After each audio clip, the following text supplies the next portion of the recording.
What's good, everybody? What's good? Hope everybody's doing well on this Saturday evening. We're doing a spot live, like a pop-up live. We've never really done this on the weekends. We're usually Friday night, Saturday night, but we got a special guest today. Today, hold on one second. As I take it off the screen, we got a special guest, former world champion. We got Mr. DeMarcus Chop Chop Corley with us. Hold on one second. I'm having technical difficulties as usual. Hold on one second. And then boom, there we go. What's good? Let me take y'all off mute. All right. Sorry about that. What's good, everybody? What's going on, Chop Chop? How's everything? Everything's good on my end. That's what's up, man. Good to see you, champ. Appreciate it. It's great to see you. Hold on. We got D-Free coming on. He's driving along, protecting and serving. D-Free also from the DC area as well. From your neck of the woods. So he's joining us. He's trying to rush home right now. But Chop Chop, man, I see you still fighting. I eat, sleep, shit this, man. I see, man. No joke, man. I mean, wow, man. And I believe you turned 50 a few months ago. Yeah, June the 3rd. Wow. How do you do it? What gets you ready and prepared? I believe this fight, you got to fight this coming week, Saturday. I believe it was at 154. No. I ain't gonna do 54. I'm gonna stay in my lane. This one's at 147. 147. Okay. All right. But how do you do it? How do you stay prepared mentally and physically? To continue fighting at your age and you've got over 80 pro fights. My heart is into it. I'm dedicated to the sport. I love it. When I was growing up at a young age, I said, I think I was about 30, going on 40 years old. I said, when I go, I want to go doing something I love to do. And that was fighting. So I said, when I go, I want to go in the ring, competing. And a lot of people are like, no, why would you want to do that? I mean, I'm at peace. Mm-hmm. I'm at my comfort when I'm in the ring, performing, exercising, working out. And that was the way I wanted to lead this earth. But my kids were like, no, Dad, we don't want you to go like that. A lot of other people, they wanted to die when they're having sex or die doing something else or just die at home. But me, I wanted to go. But as I got older, I'm 50 now, so I don't want to go doing something I love to do, which is fighting. I just want to die when I'm about 90 years old, man. Yeah, I hear you. Let me ask you this real quick. Champ. So what was it like growing up in DC in the 70s, man, and early 80s, man, as a child? What was that like for you? The 70s, I was only 4 years old. I was born in 74. So I didn't start experiencing the ghetto part of life until like 1986, 87. That's when I first started boxing. I was 10 years old. Mm-hmm. And growing up in Northeast, I seen a lot of the drugs back then when it was dope. A lot of guys was out there selling dope at a young age, and seen a lot of junkies shooting needles and how they be nodding out. But it didn't bother me because I'm like, they just getting high. That's what they do. But once the dope phase fade away, then that crack came along. Yeah. Boy, when that pipe came out, boy, that's when I really started seeing. I was a young teenager then, and I was seeing young ladies getting hooked on that rock. Mm-hmm. And then they was tricking and yeah. Man, crack really messed it up for a lot of young people. They got hooked on it. A lot of people didn't come back from it. And then when I hit a teenager, we moved from Northeast, from Kenworth, over to Southeast. Mm-hmm. And then crack was still jumping back then, and then weed started coming out. And that Love Boat hit the stage. Yeah, that butt naked. How they call it? Oh, yeah, naked. Man. I seen some guys get butt naked, too.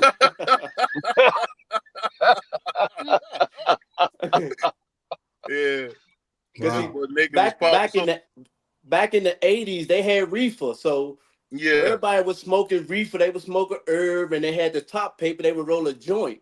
Mm-hmm. It wasn't no blunts back then. Yeah. So everybody smoking joint and stuff, and I seen guys smoking joints as I was growing up. But then they started mixing that reefer with that love boat, and then they say they put Mm-hmm. embalming fluid on the reefer, Mm-hmm. and man, it make them do something, boy. Yeah, butt naked. It wasn't no joke. So speaking of that, did you grow up with your mother and father, or just your mother, or just It your was father? it was just my mother. I had a father, and I seen my father early in life when I was 4 years old, 5 years old, and then he was gone because my Mm-hmm. mother wasn't with him. My mother married. Mm-hmm. She got married to her husband, which was my stepfather, Mm-hmm. and that was Ralph, and he took care of me like he was my biological father. Mm-hmm. And then we're gonna jump from as I was a kid, 5 years old. I didn't meet back up with my father until I was 20 some years old. I was a world champion then. So speaking about let's go back. Let's take one step back if you don't mind. Go Speaking ahead. about Rob, what was his greatest contribution to you as a child, man? A man who treated you like his own son. What was that like? It was a great experience because I had two older brothers was by my stepfather. He was Right. married to my mother, and we never looked at each other as that's my stepson, that's my stepfather. Mm-hmm. It was just that's my dad. Right. And when we went out on the weekends, me and my other two brothers and my sister on his side, I had a stepsister because he had a baby also while he was married to my mother, Mm-hmm. and then I had a lot of cousins.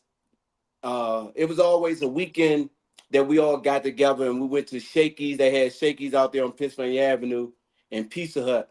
And we Mm-hmm. like to go there. Then we go to the drive-in movie theater. And sometime I remember getting in the trunk of the car. And that was fun. So when you talk about your mother, one thing that I heard is your mother was very instrumental on your personality. They say you took a lot from your mom. Is that where that You went out. What you say? You oh, went sorry out. about that. Yeah, yeah. Something wrong with your mic, BVO. BVO, I can't. We can't hear you. BVO, we can't hear you, bro. BVO's having technical difficulties. BVO, we can't hear you. Deep Free, you want to add anything to the conversation while BVO fixes mic? Everybody's having problems today. Sock had problems with his earbuds. Oh, I hear okay. you a little bit Yeah. now. Now, Okay. Let me go say it ahead. again. Sorry about that, champ. You know, the man of God, he did something to my mic. That was the Puerto Rican that did that.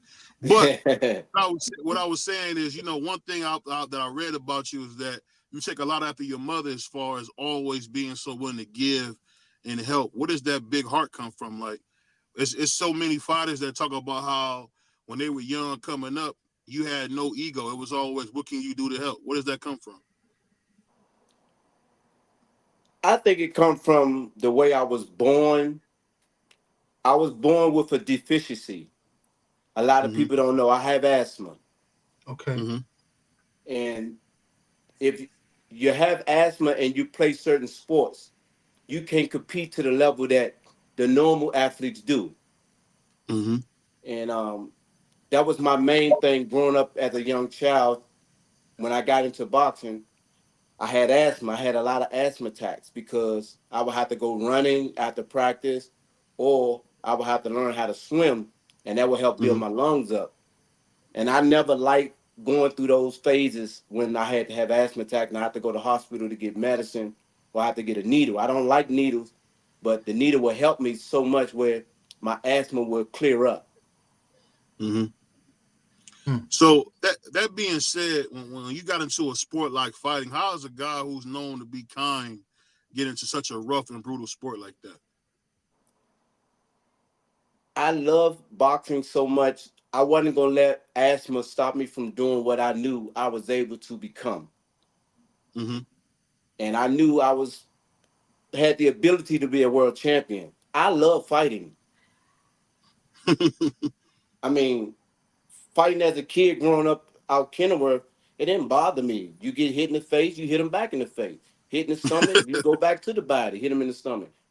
I like one on one. I'm very competitive. when it comes to sports, playing one-on-one. I don't do that basketball. I ain't playing no football. Because if you hit me, I want you to play on offense when I'm playing defense, because I'm going to hit your ass back. That's what's up. Yeah. That's what's up. Champ, I mean, you've accomplished so much. I mean, you probably have one of the best resumes that I've seen in of any fighter. You fought the top of the top, the best fighters. When you won your world title, I don't know if people noticed this. You took it like on a week's notice, right? Like it was like you filled in for somebody, right? It was when you won the WBO, right?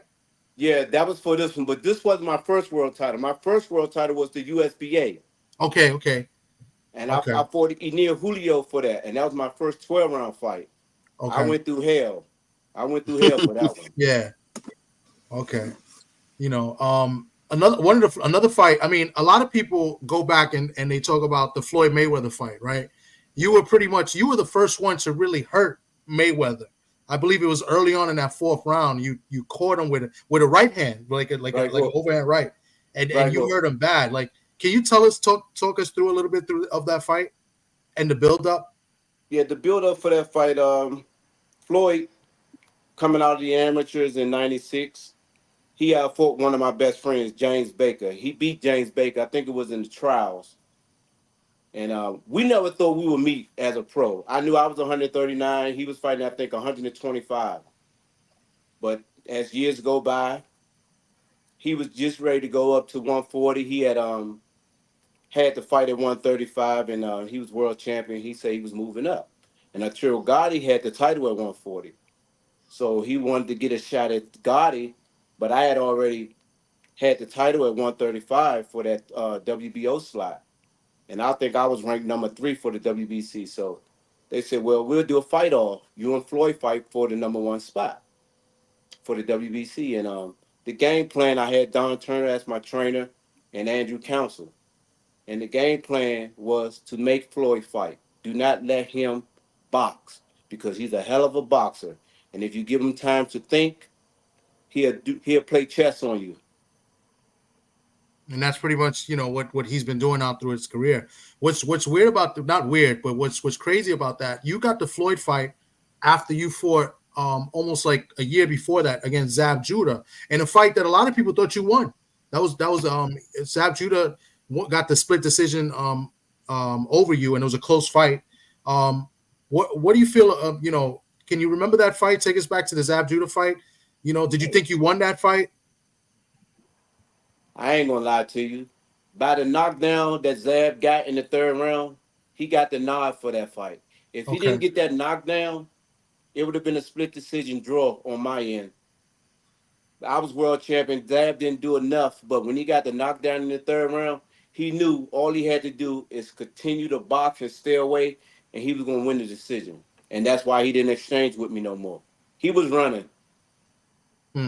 I see. And speaking of that, I kind of want to go back to your childhood. When you talk about DC, one thing DC has experienced till now is there's not a lot of natives there anymore. So as a young kid going into your teenager, what was your favorite thing about growing up in DC?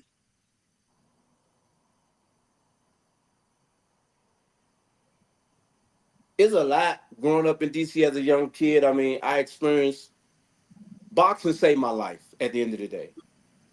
Right. Because that was my escape from leaving the city, going to practice every day, not be hanging out on the streets with my friends, because back then they were selling drugs and it was drive-by. They were doing a lot of drive-by shootings. Mm-hmm. And no one knows you about to have a drive-by shooting. You just outside playing around, and a car come up the street and them jokers coming out the windows. And at nighttime, sometimes bullets will come through our windows. Mm-hmm. So boxing saved my life, because if I wasn't in the gym, I was right on the porch. Or if I wasn't on the porch, I was in the house. Mm-hmm. Okay. So speaking of that, one thing I always wondered, man, is, we got a lot of people that watch the show, and, disappointment's a part of life. Let me just ask you a question. I think a lot of people could definitely use this. How did you get past the toughest time in your life, whether it was losing a championship belt or just something personally you went through. How did you get past your worst day?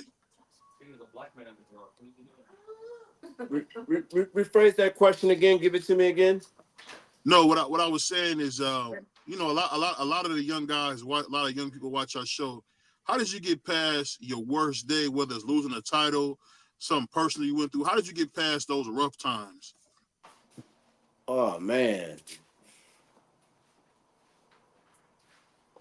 I knew getting into the sport of boxing, you're gonna win some, you're gonna lose some. That's just business. And I knew if I didn't win, go back to the gym and work harder and try again next time. That's why Yeah, I always wanted to do a rematch with the main people that beat me, but nobody gave me a rematch. mm-hmm. Wow. So you didn't get a rematch with any of those like top, like I know you never got a rematch with Judah and Floyd, but never with any of the other top guys you fought? I got a rematch. Well, I beat Randall Bailey, and then I gave him a rematch. And then he beat me the second time.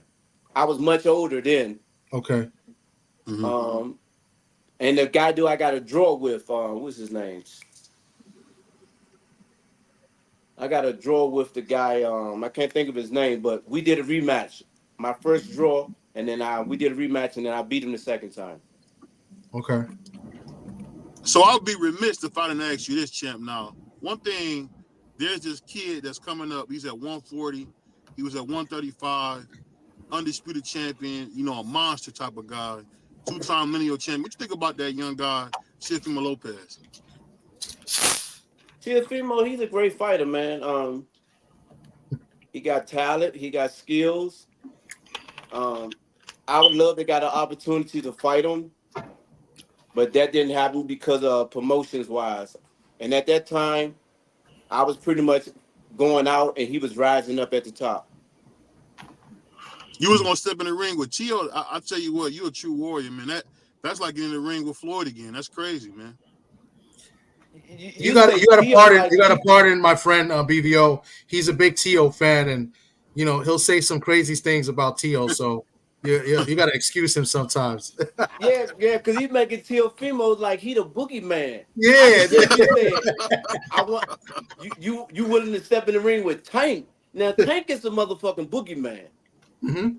Teofimo's not no boogeyman." I like Abdul Wahid. I'll be honest. I'm a big fan of Abdul Wahid, but I just say, you know, when I see a guy, you know, Teo reminds me of you. He's a can man.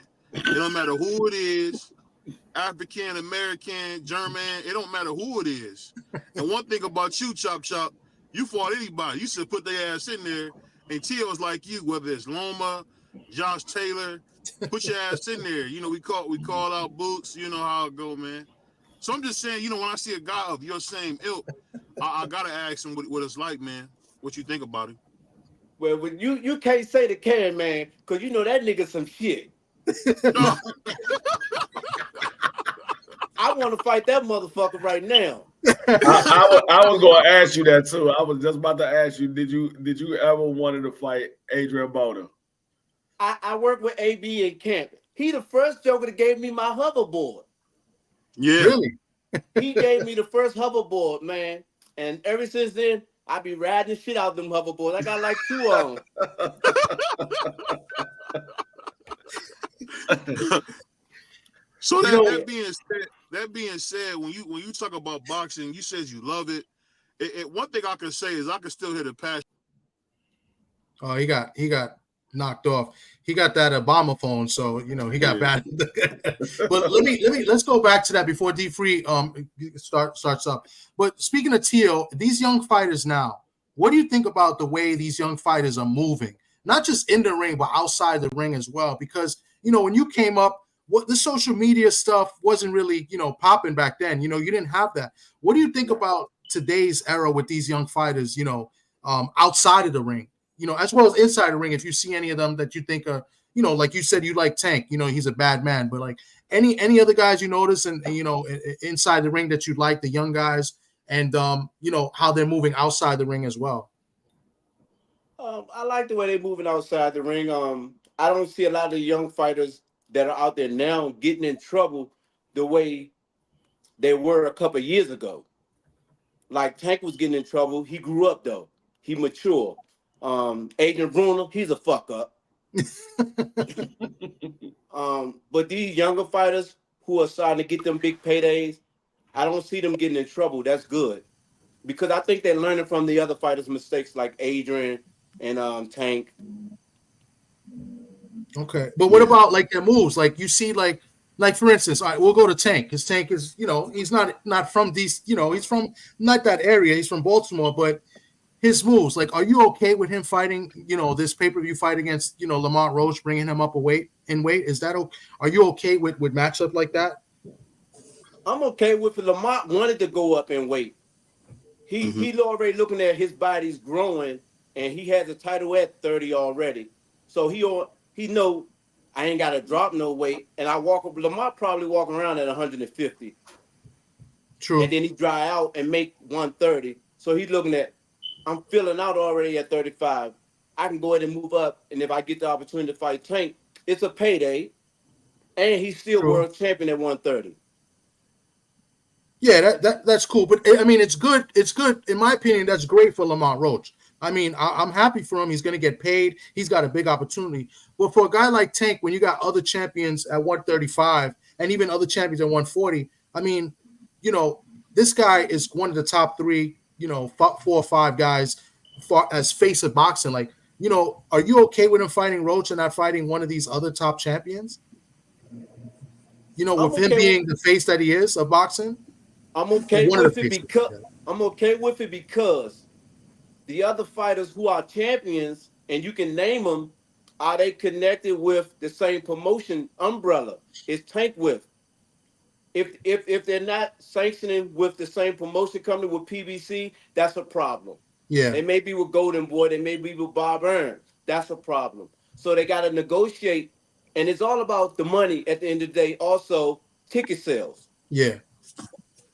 Yeah, that makes sense. I agree. That makes sense. Me as a fan, and that's what we are. We're fans of boxing. Not necessarily fighters. Like I respect all fighters, right? But when you see a guy like Tank or you see a guy like Tio, or Shakur, like these are the top guys. We tend to be a little bit greedy as fans. We want to see them fight each other. We want to see like the best fight the best. I do. So yeah, and when you fight. And when you speak, and speaking of Shakur, the Puerto Rican star has really done a great for himself. 3 division champion. Let me ask you this: when you see a Shakur versus a say like a Sergio Matias, how do you see that fight going at 140? Because I think that's the fight that we need to have on the Puerto Rican Day Parade is Sergio Matias versus Shakur Stevenson. I think that would be a huge fight at 140. What do you think? That's a real pay-per-view fight, and I think that'll sell. Mm-hmm. That would sell because you got a high volume puncher like Mattia and a very crafty fighter like Shakur Stevenson. Mm-hmm. They need to make that fight happen. Yeah. I think that's one of those fights that we gotta see. But let me ask you this: what about this rep? Shakur, as accomplished as he is, I think the man's even a silver medalist. What do you think about people saying he's one of the most boring boxers in today's boxing? Does that kind of annoy you, or what do you think about when people say things like that? Everybody's different. I don't know how it affects Shakur, but from me looking in, he say it's boxing. I'm going to box you. I'm going to hit and not get hit. I don't care if you don't like the way you see me perform. At the end of the day, I'm winning. And the judges going to score the fight. They want to see the fighter hit, not get hit. But the fans want to see action. Yeah. I mean, that's true. Fans want to see action, but fans. I gotta have you do this before Tommy do this, man. I gotta have you do this, man, because you know about this, Chop. Who you got? Me and Tommy got this going on. Apollonia or Vanity? Who you got? Apollonia or who? Apollonia or Vanity? Who you got? Are you talking about the singers? Yeah. What's wrong with you? Why would you ask that? Who you got? Which Apollonia used to sing with Prince? Yeah, and Vanity. They both sung with Prince. I gotta go with Apollonia. Oh, I thought you were gonna say Vanity. Boxing. Yeah, that's what BVO does. He's a little special. I think BVO's been in the ring more than what he should have. But hey, man, we gotta have fun. Hey, we gotta have fun once you check. You see that? No, we having fun, bro. Yo, my mind was like, is he talking about the singer Apollonia? Vanity? You got to excuse me from Cleveland. Oh, there you go. Hey, go ahead, D3. You get it. Hey, go ahead, Free. Look, how at your age, you still fighting? Is it hard for you to get sparring partners? Do they look at you and say, you know what, I'm not trying to get in there with that man. That man is old enough to be my father. I'm not trying to get in there with him. Is it hard for you to get sparring partners? It's not hard for me to get sparring partners because I just go to the gym and I look, man, I just want to work. Look, I ain't going to hurt you. I ain't in here to hurt nobody. I ain't trying to get a name off of nobody. I just want to work to keep my work rate up. And they look at me like, oh, okay, I'll work with Chop. Like I'm sparring a young kid now that's 25 years old. And I'm fighting a kid on Saturday, 25 years old. So they help me more than what a lot of people think. Or Chop in there working with these young fighters. He got more experience. They helping me with my timing, my speed, my movement. And I'm also showing them tricks. Mm-hmm. As an old fighter, I know a lot of tricks. Mm-hmm. Man, you came up in the era with Winky Wright, William Joppy, Keith Holmes. Do you still keep in contact with some of those guys? Yeah. All of them. Mark Johnson, Sean Bay. I was just at the Hall of Fame in Atlantic City with Sean Bay Mitchell. He got inducted. Oh, nice. Okay. Yeah. Mm-hmm. Yeah, I wanted to go to that. There was a fight that weekend. I wanted to go to that because I'm cool with the commish. You saw the commish there? Yeah, I seen him there. Yeah. Oh, that's cool. That's cool. So you fighting Michael Williams Jr. What it is about him that you say, okay, you know what? I gotta look out for this from this individual. I don't want you to give away your game plan or anything like that. But what do you see in that in Michael Williams and say, okay, yeah, you know what? This dude, he definitely got some skills. First, it's the youth, 25 years younger. Mm-hmm. I think Mike is 6 feet or 6'1". Mm-hmm. He got a longer reach over me, and he's taller. So he got height, reach. One thing he don't have is the experience and the ability. I'm going to be able to make adjustments and do things that he ain't going to be expecting in there. And then he may start crying about stuff that I'm doing, but at the end of the day, I'm a veteran. I got to use all my tricks. Mm-hmm. And to go back to the spawn thing, a lot of these young fighters, young champions, when they get in there, they got a southpaw in front of them. They don't want to bring in a veteran. Like when Floyd fought Sean Bay, Manny Pacquiao, and who was the third? Zab Judah. Mm-hmm. All three of them three southpaws, he called me every time. Why? Because I was the best work you're going to get. Yeah. But these younger fighters, they don't want the best work. They want to beat up on their sparring partners and go through camp that way instead of getting the best work that's going to help you prepare to win the fight. And it helps that you're a southpaw too. It's not many, it's hard to get good southpaw sparring too, from what I've heard. So, I mean, I remember, you working with Floyd for the Pacquiao fight. That was big. That was big for him. Yep. Yeah, we spar 1 o'clock in the morning. Yeah. Looking at the fighters now, and I heard you say Tank Davis is the real boogeyman down there at 35. Who you think is the best test for Tank Davis in and around his weight class? I like to see him fight Mattia. Shakur Stevenson, definitely. Lomachenko is up in age now, so that'll be an easy win for him. You said Teofimo as well? Teofimo, No. that'll be a hell of a fight. Yeah, I think that'll be a good fight. I think. Yeah, I be a think he hell could of a even fight. stop Abdul at 140. He could really probably stop him as well. But let me ask you this: does it surprise you that a guy of 10 stature is able to do what he's doing? Because I don't think I've ever seen a guy, that small, be that powerful in the ring. I mean, have you ever seen a guy that little doing that before? No, I mean, all I can say is God bless that man with some amazing power and a good ring-eye coordination when it comes to setting traps. Right. Mm-hmm. Have you ever got to see him work in Vegas? No. No? Okay. So the reason I asked because I know Ishe Smith is out in Vegas. Do you know Ishe? Are you cool with Ishe? Yeah, out I know there? Ishe real good. Yeah, because Ishe said he's seen Tank a bunch of times in the gym as well. So I was just curious if maybe you got the opportunity to see him, But the reason I say I talk about Abdul Wahid is because a lot of times he has a massive size disadvantage, and like I know Chop, he like you, man. He's fearless, man. He goes in there, comes up with a good game plan, and gets him out of there, man. Which is something I've never seen. I've never seen a guy that small really run around like he had, because there's no way he belongs at 35. Not at 5'4". He a monster. Yeah, for sure. And if his trainer, his team stay disciplined, you may see another common copy of Tank again. Yeah. Let me ask you. I mean, I know you're still fighting.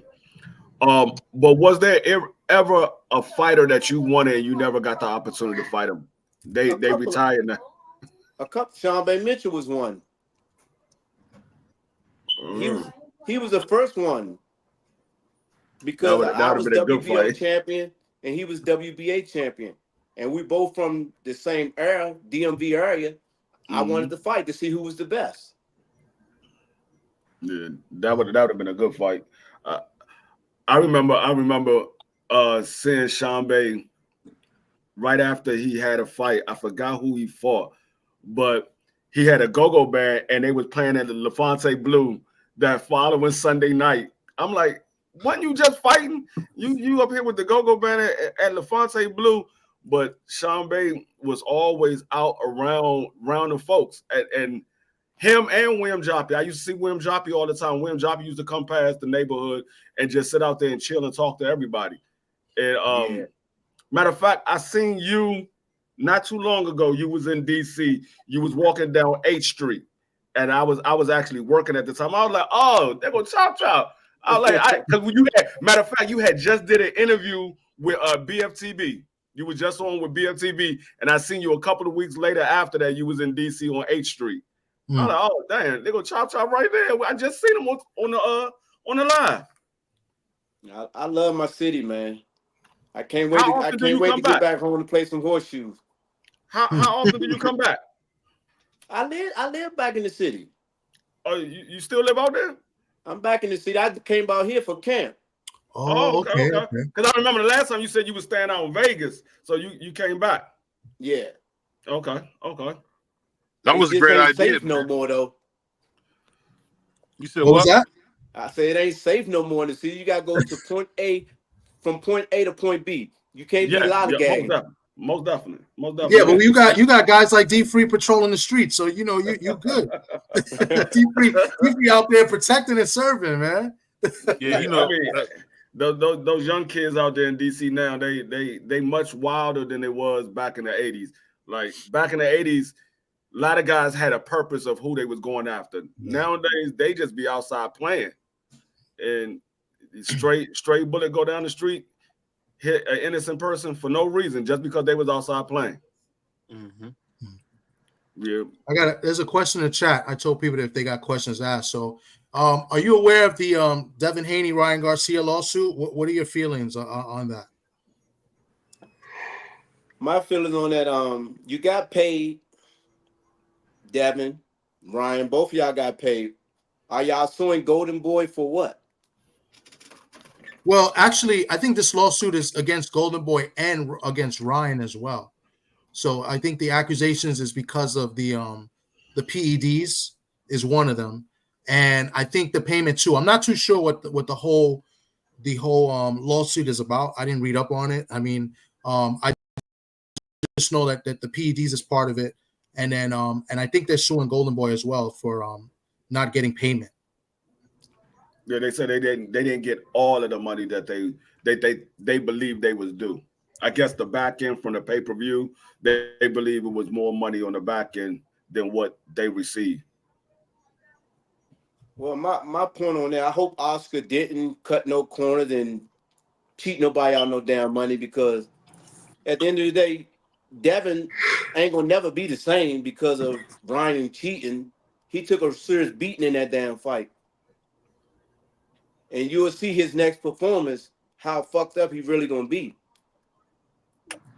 Yeah. But do you think that the PEDs had anything to do with it, as well as maybe the weight? I mean, what was your thoughts on the fights, and then what you heard with all the news after the fight? What's your opinion on it? My opinion on that, I mean, Ryan was wrong for cheating. And my thing, his ass should have been banned from the sport. Fuck that. Yeah. That's just like you fighting me and you beat me and I have a fucking asthma attack. If you weren't on the fucking drugs, the punches wouldn't have been so fucking severe. I wouldn't have had an asthma attack and I fucking die. Then what? Mm-hmm. No, I agree. This is combat sport. I mean, it's his physical ass should be contact, banned yeah. from the sport of boxing. Yeah. For life, not even because what he got, a year or 6 months? I forgot what he got a year. He got a year. He got a year. So you believe just a suspension? Yeah, the suspension. So you think it should be a ban, no suspension? He should have been banned. Okay. Nah, you don't know if Devin gonna be fucked up after this shit, man. Yeah. Yeah. Yeah. That's what. That's what. Fucking brain trauma. He took a beating. Yeah. Yeah. Yeah. He got. What about your feelings on all the, like we spoke a little bit about the social media era and how fighters are talking to it, but what about all these racist chants and these things that these fighters are saying? Like, you know, are they, you know, do you agree with that? Like, you know, a lot of them are saying they're doing it for clout and they don't really mean it. But I mean, what's your opinion on that? I mean, we got guys speaking really reckless out here. It's serious when I'm gonna say his name, for Teofimo. That shit is serious. The shit you're saying out your mouth. The right nigga in the hood see your ass in the street and bust your ass in the head with a baseball bat when you ain't looking. That's real. Yeah. You know, he apologized for that though, Chop. You know, he said he was just trying to get the fight. But you don't say things like that, BVO. When you come out your mouth, word that shit hurt and it cuts motherfuckers. And I'll say this, not to defend him, but I just want to ask you a question. You know, a lot of us, you know, like Devin Haney. Some of us call him Black Jesus. When you see a guy like Devin Haney get assaulted like he did, like you said, you know, the guy was juiced to the gills. What does that tell you about the people cheering against young Dev, who really did nothing wrong but fight a drug chief? What do you think about people that's cheering against young Dev now? I can't speak on it because everybody got their own opinion. Yeah. Because I don't know if you've seen it, but Abdul Wahid was coming to his support, you know, saying Ryan didn't cheat like that. I mean, I guess it's just so sickening to see, like, how, you know, a young black champion can't get any respect. You know what I mean? It's just crazy. No, Tank didn't say he didn't cheat. Tank said your game plan wasn't on point. He said his game plan wasn't on point. That you didn't have, because Devin said, no, I had the right game plan. It was just the fact that he cheated. And Tank was like, nah, you ain't had the right game plan. The PEDs didn't stop you from not getting hit by a left hook. No. Well, I'll ask you this though, because you pretty fair with this, Chop. When you see a guy like Abdul Wahid say what he says about young Dev, does it count against Abdul that he ducked him twice? You think Abdul ducked Devin twice? Well, you know, he was a super WBA champion, and he said, "Hey, I want to fight you. Activate your mandatory." And he never did. And then, when he beat what was the guy's name? George Kambosos, he said we can fight again. And we never heard anything about it. Do you ever hold that against Abdul for not fighting young Dev? Because I thought that's a huge fight. Devin Haney, Abdul Wahid, that'd be a huge fight. It would have been a huge fight back then, but now you look at him, you look at Dev got beat real bad. I want to see Devin fight after this now. I want to see how he's going to perform his next fight. I don't think he's going to be the same Devin Haney. You don't think so? Hell no. I mean, we're never gonna. I mean, that's fair. I mean, we're never gonna know until we see him in the ring again. The fight. Even though, I was at the fight. I was there, and Devin won rounds in that fight. I mean, everybody's gonna remember him getting knocked down a few times and being hurt, but those are the only rounds, Ryan won.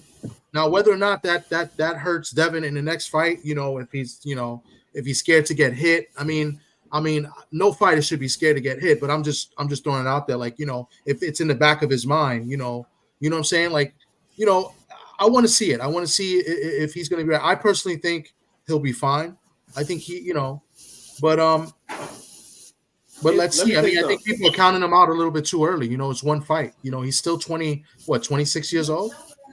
It's going to play a factor because when you get hit with a shot and it knock you the fuck down, that shit ain't gonna never leave your ass.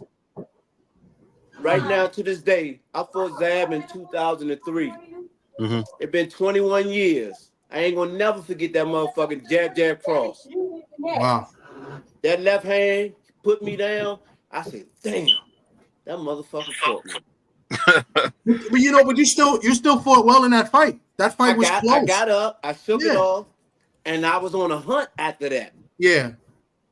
But and you handled yourself very well, and you handled yourself very well for the next 20 years. You're still fighting, and you still fought top-notch guys. Yeah, but even though I fought Marcos Madonna after that, Lucas Matisse after that, Randall Bailey after that, Cotto. I mean, that jab cross, that shit's gonna stay with me for the rest of my life. And I know now that I've been hit like that, it made my chin more stronger. I can take motherfucking shots now. So speaking of that, I just gotta ask you this, and I'm kind of done with the Devin subject. But what do you think about so many black people cheering at this young man's demise? What do you think about that? Because for me, I thought it was kind of sickening to see people cheering when Devin lost. I don't think they should have been cheering that he lost. But then again, if I think back years later, before Devin came along, a lot of people were paying to see Mayweather lose. Motherfuckers wanted that nigga to lose so bad. They would buy tickets just, I want somebody to beat this motherfucker. And Floyd said, look, people want to see me win. People pay to see me lose. But at the end of the day, you're going to pay. No, that's true. I've known people that I know personally here. They wanted to see Floyd lose, and it's just like that hater mentality. Like, when you see a team always winning, or even a fighter always winning, you just want to see him lose. I mean, that happens. I think it happens in sports all the time. Whether or not it's serious or not, that's up for debate. Like in sports, it happens. Like, you look, the Chiefs have won back-to-back Super Bowls. Like I want to see them lose. Like, I don't want to again. Like, that's hate, but it's not like sincere hatred, But like for a fighter, I think it's a little bit different, And I think that's I think it's when you look at it as a fighter, it's not like you got a team and you rooting for the entire team. When it's a fighter, you rooting for one person, or you rooting against one person. So when they cheering on, it's almost as similar to cheering on their own team, or cheering or going against another team. It's only one person. There's only one person. So when it's going at one person, it sounds worse than what it really is. But if it was a basketball team, or the 49ers. You hate the 49ers. You want every team to beat the 49ers. It's the same way. If somebody don't like Devin Haney, they want everybody to beat, or they didn't like Floyd, they want everybody to beat them. It's the same way. It's one person instead of a whole team. I'll say this, Chop, because I think some of the points you're making are very valid. I'm gonna just ask you this: does it hurt more as a fighter to see your people, black people, go against you compared to other people? Because I'll be honest with you, man. Forgive me for saying this, Tom, but there's a lot of jig behavior when it comes to Devin Haney. I feel like he gets so much unjust criticism. The kid has done nothing but all the right things. I mean, I don't know how many more, primates got to come out and dog the guy who's done nothing wrong. So I'm just asking you as being a fighter, because I'll be honest, I'm not a fighter. What do you do when you get that criticism from home? I mean, damn everybody else. How does it feel to get that kind of criticism from home? People that look like you. That's got to hurt, man. Yeah, I would say it hurt. I mean, everybody got a reputation. I mean, and there's an image. My image is different from Devin Haney's image. I enjoy doing things to make people laugh, have fun. I'm a happy person. I don't know what kind of person Devin is. What do he like doing to interact with his fans? That's what it's about. At the end of the day, you got fans. And if your fans don't like you, don't fuck with you, they're going to talk about you. Right. And I just say, I'm telling you, man, I just think, and this is just me, I'm just a radio guy. I really admire guys like you who give back, because I'm telling you, man, we got far too many goofball dudes that don't give back to the sport, man. And what you're doing for the sport, it's invaluable, man. I really mean that. It's invaluable. You teaching, like you said, going to the gym, man, you're a world champion. I know you don't realize it, but you fucking chop Corley, man. Everybody knows you, man. Everybody seen the clip where Floyd said, "Shut up and fight," and y'all fought. Everybody knows you, bro. So I gotta give you a fight. I used to be telling you why you gone, man. I appreciate what you're doing for fighters, man, because we don't get enough of that, man. We don't get enough of that. We really don't. So please, Chop, don't ever lose that spirit, man, because guess what, man? We love you, man. I'm just be honest, we love you, bro. We really do. And the cool part about it, I embrace all the happiness that comes with it. But this is just the beginning. I mean, I had a great career, and seemed like what's about to take place, what the world don't know about to happen next year, it's just under wraps right now. This is just the beginning. Shit is about to pop off. Y'all gonna be like, what the fuck? But you heard it first. Things about to happen. Hey, can you do me a favor? Hold on, can you mute somebody, Tom? We got a lot of background noise. I don't know whose background is that. Oh, that's my daughter in the background. Okay. So I gotta do this while this brother's on here, man. If you can, Chop, shout out my Muslim brother, man, Clarence. He's in the chat, man. Just send him a shout out, man. He always talk about you, man. He in the chat. I just want you to send him some love, man. Hey, Clarence, what's up, boy? Hey, if you ever see me, make sure you got a bean pie, because I like them bean pies. Yeah, he's not. Don't take come on, Chop. Don't take VVO seriously. VVO is a clown, right? No. I don't know what time he's talking about, man. This dude sells bean pies, man. He does, Chop. I seen him over there on Lenox Avenue, man. The nigga had a bean pie and incense, man. So, man, I want to see Clarence. I'm gonna see if Clarence comes up. Clarence will come up. He's not Muslim, man, but I sent the link to Clarence to come up and talk to you as well. Why but you playing, man? Hey, Chop, if the nigga got a red bow tie, he got a steak and shake bow tie with a white shirt on. I'm thinking he Muslim, right? That's what hey, Clarence, man, me and you from the hood, dog. You know, we from the hood, dog. When I say nigga with a red bow tie and a white shirt on, I'm thinking either he working Steak and Shake or he for the part of the nation, right? You listen. Don't take him seriously. Let's move along, because BBO's too much. He got nicknames for everybody, bro. Everybody. He didn't give you a nickname yet. I'm surprised. I mean, he got nicknames for everybody. But listen, I was always wondering. So you fought bare knuckle for a while. Can you talk us through that? How was that? I wouldn't say for a while. They gave me one fight, and I couldn't get a rematch with nobody. Well, I thought it was more than once. I thought it was a few times. I wish. I've been world champion. Yeah. Wow. When I fought Reggie Barnett, I was winning the fight. But in the third round, the motherfucker slammed me. Yeah, he did. So wow. Oh, your mic went out. I started breathing hard. I'm like, I think I'm having an asthma attack. Yeah. So the fourth round came. I told my trainer, Chris, I said, Chris, I'm wheezing. My asthma's starting to flare up. He said, just continue to work and stick and move. Come up to the fifth round. I said, man, fuck that. I'm having an asthma attack. I said, nope, I'm done. He was like, Chop, you winning. I was like, I don't give a fuck. I'm about to have an asthma attack. Fuck this win. I can't always breathe. wondered what happened to him because you was kicking his ass, bro. I was like, what happened?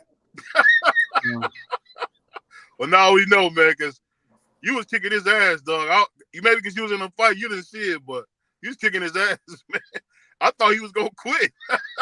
I wanted that motherfucker. Because I wanted to fight for that title, man. I wanted that belt. Yeah. Yeah, but like I said before, Chop, man, you a DC legend, as you know, man. We appreciate you, man. And like I said, don't listen to Thomas, man. You know, he's a weirdo. Don't listen to him, man. But shout out to him. Hey, he's coming up now. Clarence, I got Clarence on, man. Clarence, say what's up, Clarence. Hey, BBO, you gotta relax, bro. You gotta relax, man. You gonna get me jumped by every Muslim in Harlem, man. Don't do that, man. I've seen him on Linux, bro. I've seen him on Linux. Hey, be free. I'm letting you know right now, as an officer of the law, if anything ever happens to me in Harlem, I know it's way out of where you live at, but you are a witness, brother. Jesus. Hey, Chop, he live on the west side with the white people, so don't listen to him. Chop them. Listen, Chop done seen me before. Chop done been to my show. We done talk. Chop know damn well I ain't out here selling no bean pies. Hey, he took my money though, Chop. He took my money. I ain't never got my bean pie. He took my money. I'm looking for my thobe and all that. Nigga didn't give me my stuff, man. Damn, you guys are a trip, bro. Thomas, what's up, brother? I don't have time for BBO and his nonsense. I figured that you come up here and redeem yourself. BBO roasting everybody up in here. So that's just BBO. I want to ask y'all one more question because we were sitting on the knuckle fist fights. The bare knuckle fights. You see a guy like Austin Trout. He's done well in it. Is that something you maybe want to try to do and become a champion? Besides trying to get a rematch, when you try to fight, somewhere else, to be a champion? Nah, top out at 90. I got 89 coming up next week, and then we're gonna do one more, and then I'm just gonna retire and enjoy happiness, man. You deserve it. It seems like you're enjoying happiness right now, man. Just in this whole interview and this chat alone, you said it. You just love to fight, and I can see, man, your life is pretty much complete as far as the happiness is involved. Salute to you for that. That's awesome. BBO was about to lie. That's why he got cut off.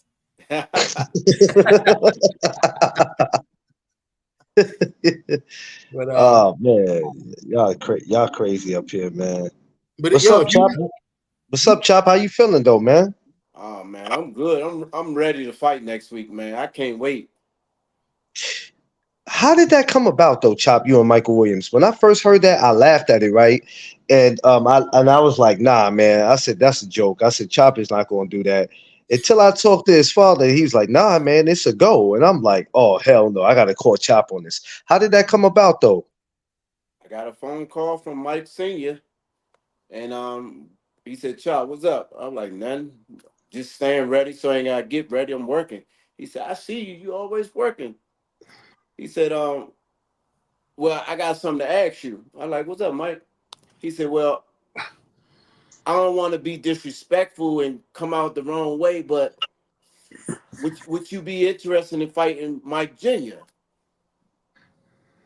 I said, why would you feel disrespected? He said, cause we can't give you the money that I know you really deserve. And the fight is going to be in Fayetteville in North Carolina. It's not going to be a big promotion like with Top Rank and stuff. I said, I don't mind giving him a shot so everybody can see his talent. At the end of the day, I'm at the end of my career. Win or lose or draw, I done done what I got to do. I'm going into the Hall of Fame. Mm-hmm. And I said, yeah, which way you want to do it at? We can meet at 40-something. He said, well, let's do it 47. I said, well, I can't come in at 47. I'm going to tell you that right now. I said, the most Mike can come in is 47 flat. He said, okay, we'll make it 47. I said, I'll do it. He said, I'd rather give you the payday than to bring someone in from another country and Mike just going to beat him up. It's going to be an easy win for him. I want to test my son. I said, well, you're doing a hell of a test for him then. He said, I know you coming, Chop. I know how you work. He said, but I want to test my son and see where he at. I said, okay. Yeah, I hope you beat him to death, Chop. Beat him to death. Beat him until you get tired. Oh man, this dude right here, man. That's BB again. What's up? That was BB again saying beat him to death. Yeah, it was BB, man. Let me ask you a question. We got a question in the chat, and I was about to ask this as well. What platform can we see this fight? Where can we watch it at? It'll be on my Facebook Live. My son gonna have my phone. He going live with Facebook. All right. Told him that he gonna be there. He's going live with Facebook. Okay. Yeah, I know Mike Williams Jr. I've seen him fight. I've seen, unfortunately, one of the fights I've seen him, he lost to Bowser in Madison Square Garden. But I've seen him on platforms. I've seen his father. His father's a nice guy. I like his father. He's cool. You know, I felt bad that he was supposed to fight Adrian Broner. And I was hoping he'd get that fight also. What's up? I was hoping he'd get that Adrian Broner fight. Yeah, and he got an injury. I think he was working with Roy Jones, and Roy Jones had him sparring like a week before the fight, and he got an injury, which was unfortunate. You know, that would have been a good fight for him. Blair took care of AB for me. Oh. Oh wow! You cold, Chop. Hey, Chop, you ice cold, baby. Oh man. Cold, man. Damn, Chop. Damn, Chop. Blair just softened him up for me. Blair just made him a little softer for me. But he I gotta get it. We gotta get in touch. We gotta get in touch with Broner. We gotta make this fight happen because this is a fight you want. You want Broner. That could be 90 right there. We gotta talk to. Don't do it, Chop. Don't do it, Chop. Don't do it, Chop. I'm gonna fuck him up. No, Chop. You can't do that. No, Chop. You can't do that. Damn. No, so you gonna beat up on AB. Come on, don't do that. He's from Ohio, man. It's personal, man. I got shit. I gotta get off my chest with that boy. I'm so. You ever interacted with him personally, like face to face? I was in camp with him. We've been around each other a couple of times. He can bowl his ass off, though. Yeah. Wow. He can bowl. Yeah, I heard he could bowl. Yeah. Wow. I mean, this is pretty awesome. I don't want to take too much of your time. This is fun. I mean, this is good. When I finish this, I'm going in the kitchen. Okay. What we cooking tonight, Chop? I got I'm gonna roast some barbecue chicken in the oven with some broccoli, some cornbread, rice and gravy. You see, I got to keep eating to keep this weight up, man. I'm trying to make 146 for the weigh in. So where are you at right now? Probably 43. Okay. Wow, man, you eating good too, man. Hey, Thomas, this would have been dope for us to go out to North Carolina for this fight. I wish I could have made it for that, man. I wanted to so bad, and I was like, I can't make it, man. But hey, may the best man win. Hey, Chop, you know, one thing I gotta say, man. I do want to tell you, man. I appreciate all that you've done for the sport, man. I really do. Because you can't say enough about it, man. Hey, you at this point, you the elder statesman, man. But you done a hell of a job, man. I really appreciate you, brother. And I still hope you beat the hell out of Michael, man. Beat the hell out of him, man. No, absolutely. I feel the same way as far as like your career. I mean, listen, nobody can say you ducked anybody. You fought pretty much everybody in their career and still continuing to fight. Nobody can. Your resume is by far one of the best I've seen. Like if you look at all the world champions you fought. I'm gonna get a lot of criticism after this fight Saturday because what I'm gonna do to Mike, the fans, the media, they're gonna be like, Chop should just go ahead and stop doing this because he's stopping young fighters from their career. But at the end of the day, Chop is still hungry. Yeah. He's going to be in his hometown because I believe he's from North Carolina as well. I think that's where he's from. It's his hometown. Yeah. And if I'm not mistaken, I believe he was in the academy. I believe he's a police officer now. I think he was in the academy to be a police officer too. That's good. So, I mean, he's got, he's a smart kid from what I've seen. It's been a while since I've seen him on one of the YouTube platforms.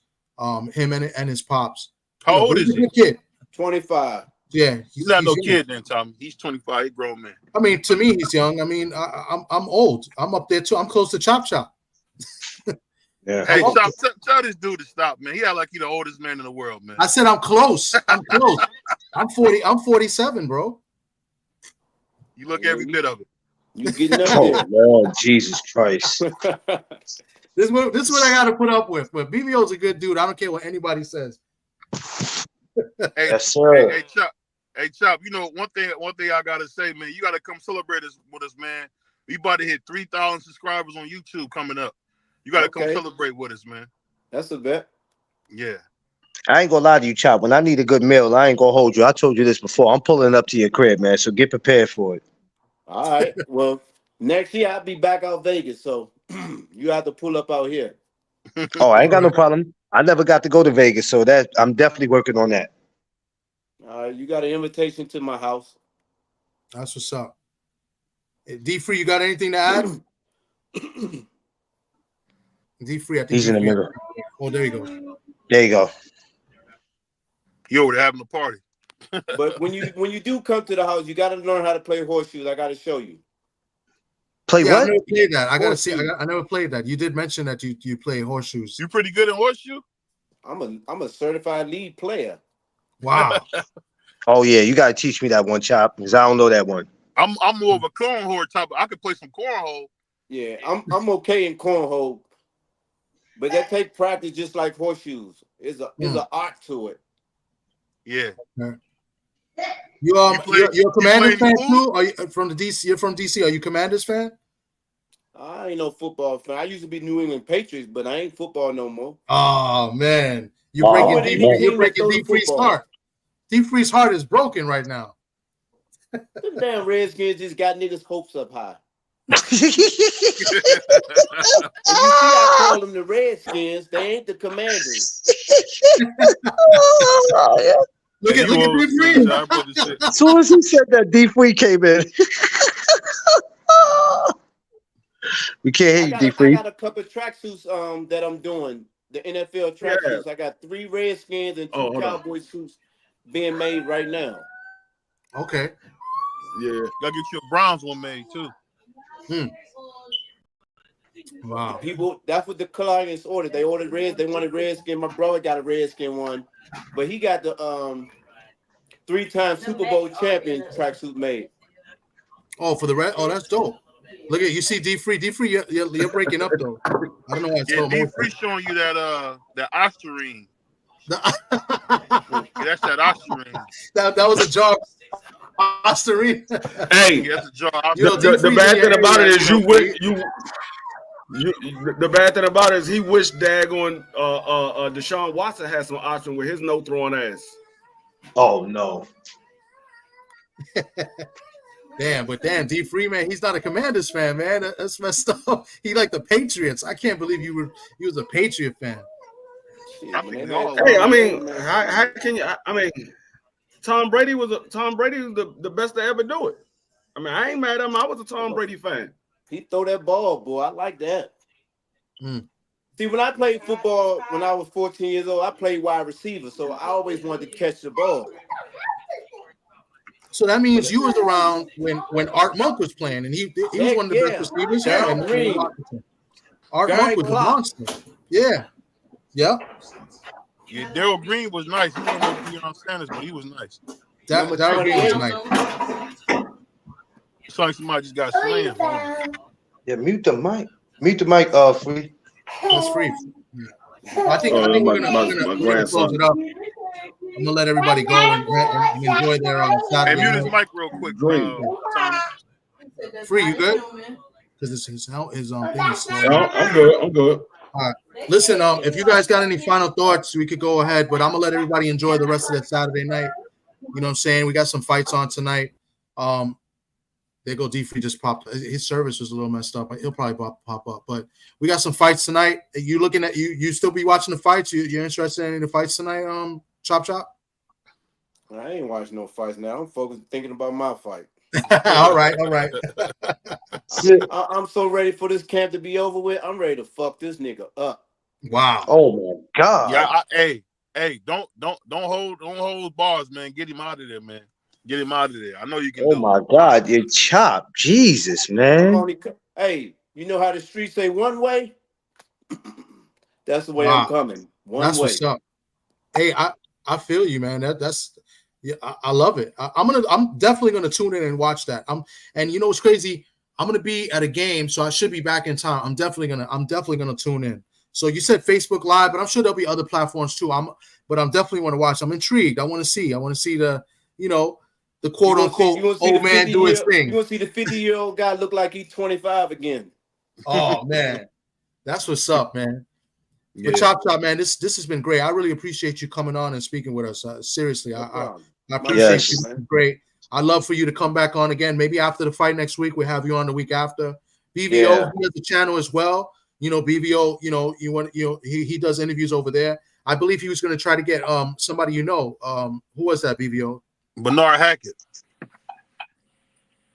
Jamil? Jalil's dad. Yeah, Jalil's dad. Oh, his dad? Yeah. Yeah, so maybe you guys could, do a live together on BVO's joint. You know what I'm saying? And then, of course, my man Clarence, No Duck Zone, he has a channel as well, if you want to come and speak with him as well, you know what I'm saying? But listen, I want everybody to enjoy their Saturday night. This was great. For the bottom of my heart, I really appreciate you. I wish you the best of luck next week. I'm looking forward to watching you fight next week. Yeah, Chop, I'm going to call you later on this week, man. So I'm going to try to talk to you before you get busy, man. We'll definitely talk. All right, we're going to get down like James Brown, baby. Hey, what do you say, Chop? Soul power. I'm about to get on. I'm gonna put Mike on the good foot. You know what? I'm not doing this. Hey. Talk that talk, baby. That's what's up. I was just playing that Chop, that soul power, man. Yeah, you gotta have that old man power. Yeah. All right, Chop, we love you, man. Thank you, man. All right. Thanks, Chop. All right, be safe. Yeah. My man Tommy. Tommy. That was dope, man. Chop was fun. I was a little worried because he was running a little bit late. We had to reschedule, but Chop seems good. I'd be worrying about people. You know what I'm saying? A guy that got 80 fights and over 80 fights and still fighting and 50 years old. Sound good. He's got. Good. Yeah, he sounded good. Exactly, he sounded good. He was. Yeah. He was able to have a good dialogue with us, and honestly, I was impressed. I was impressed. I wasn't expecting that. I gotta send some love to my man. Salam alaikum first and foremost. Salute to my man, brother Clarence, man. But you're doing your thing over there. Here we go with this shit again. Salute to my guy, man. Oh man, you know what? If I ever get jumped on Linux or any of them parts of Harlem, I'm coming straight for you. Jesus. Hey, don't come for me, man, because I'm gonna get Tommy on you, man. Tommy gonna call the police. He can't fight. Listen, I'm not saying anything. Whatever happens, happens.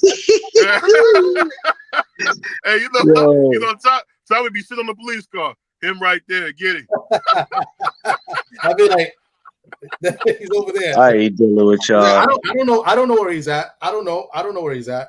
But you know what though? I'll say this, man. Everybody watching, I want you guys to know we appreciate you guys and sometimes bring a little humor. Because you know what? Let's be honest, life can be tough. And when you come rock with, TD Sports, No Duck Zone, BBO Box. We want you guys to enjoy yourselves, man, because Yes. I'm telling you, we appreciate you guys' time. That's the most valuable thing you can ever give us is your time. So, Yeah. you know, when BBO make a joke or two, man, a little jokey joke, as Marty Marr would say, it's all because I want you guys to have some fun. And I love you, man. What's that song Michael Jackson had to say? Enjoy yourself. Enjoy yourself. Enjoy yourself. Yeah. No. We got to get it back fun here on YouTube, man. It's too much seriousness. No, Yeah, absolutely, man. and that's what it's all about. And to me, this is a hobby. I like to hear what the fighters and anybody in the business, any sports related. I like to hear their stories and see how they came up. You know How they the deal with beautiful certain things, that's just it's educational for me, and then to have fun with it. And the most beautiful thing about it is when you're able to pick up a phone and you can call these legends, right? You know what I'm saying? These people that on the outside that's not real boxing fan that call guys like Chop Chop washed up and they don't know any better. It's an honor and pleasure for us to be able to pick up the phone and call these guys. And these are guys that we watch on Boxing After Dark and Tuesday night fights. We were able to sit in our living rooms and we grew up watching these guys. And we never thought in a million years we'll have platforms where these guys can come over and we can talk to them and we can hear their stories. I mean, this is what a lot of these channels should be doing. You know what I'm saying? To try to get to know these guys, man, because these guys are still irrelevant and they're still hanging in the sport, man. But to see Chop at his age still hanging in there is crazy. Yeah. I mean, and I gotta say this, man. Shout out to my man LDBC Tommy, man. I'm proud of the man of God. Shout out to my man Screenshot Shelton. Shout out to my man. Why? Come on, man! Don't do that. I thought that's what his name was. I didn't know. That's not. Oh my God, BBO! Really? We gotta have some fun. We gotta have some fun, man. Because at the end of the day, you know what? I'm gonna tell you guys this. I'm gonna tell you something that I heard from a fighter, man, recently. He said the one thing that he wish he could have changed in his career is that he wish he would have enjoyed the moment while it was going on. And I'm gonna tell you guys something for real. No matter what you're going through, whatever the case may be, have fun in the moment. Because guess what? There's no need to take yourself too serious, because there are some people that's really going through things, and we are all blessed to be in our right mind, living, breathing, man. It's a fact, man. I thank God every day. You know, I always mess with Tommy. You know, I call Tommy the man of God, aka the white Puerto Rican. I mess with Shelton all day. I mess with my man Clarence all day. And that's fun, man, because you know what? You know what they say, that laughter is like a medicine, man. It really is, man. Nah, jokes was one thing. I don't mind jokes. And I mean, I don't go personal with nobody because I think it's stupid. I don't know anybody personally. You know what I'm saying? I like to say hello Clarence personally because I've met him a few times. So, but I would never. I keep it jokes. Jokes is one thing, and you gotta have respect. And if you don't have respect, then what do you have? You know what I'm saying? Well, a lot of people don't understand that part, Thomas, and that's the reason why they having the issues that they have. And I just said it earlier. I went live earlier and I said it, man. I said, we have to stop giving these dudes that's not doing what we do, stop giving them a platform to come up and just cause a whole bunch of ruckus and chaos, man. You know what I'm saying? We're up here to not only talk boxing, but we're up here to enjoy ourselves. If we want to be able to give people a place that they can come to and hear some great boxing talk, you know what I'm saying? Having Chop up here was beautiful. And even y'all past guests that y'all have. I always tell people, look, man, if you need a channel to go to, you got to go holler at BBO. You got to holler at my brother Thomas. Go check my boy Johnny Boy Boxing. I always spread the love where I know they're going to come and hear some great boxing talk, man. And that's what it's about. That's what I like to, for my channel, I put the link out there. I want people to have the opportunity to speak. If I have a fighter on or manager or coach, we had a cut man on, we had Stitch Duran on. If I could give the opportunity for other guys to ask questions or be on here and speak with us too, as long as they're respectful, then let's do it. Because I know the people that come up, the guests that we have, at least from my past guests and all the guests we've had, they want to interact with the fans. They want to interact with the people that come on as well. So why not? You know what I'm saying? I mean, as long as it's respectful and it's fun, and BBO makes it fun, right? You know what I'm saying? Yeah. So I think that's a beautiful thing. That's what I'm in it for. I'm in it, it's a hobby. I want to hear their stories, hear what they got to say, and I like the interaction. as long as it's respectful and it's fun. And today was good, man. Today was a good one. It was fun. Yeah. You know, he had fun with us and stuff like that. So, you know, and that's what I'm all about. And if I could share with everybody else, I have no problem doing that. And I've done that. Nobody can say I haven't. You know what I'm saying? So, you know, one of my favorite things was when I see my man Tommy with my favorite fighter, Deontay Wilder, man, and I was like, damn, Tommy is really, really light. God damn. But you know, hey, you know when you see the next to the champ, man, I just said this, said, God damn, that boy Tommy like a damn highlighter next to the champ. Yo, Queen, what's good, Queen? And then the part that really made me laugh was when my man Tommy came to his damn belly button. I was like, this nigga Tommy. Yeah, I can't stand you. I really can't. And this is what I got to put up with. And you know what? I have no problem with it. Other people might get offended. You know, I should be offended because you're a racist. But,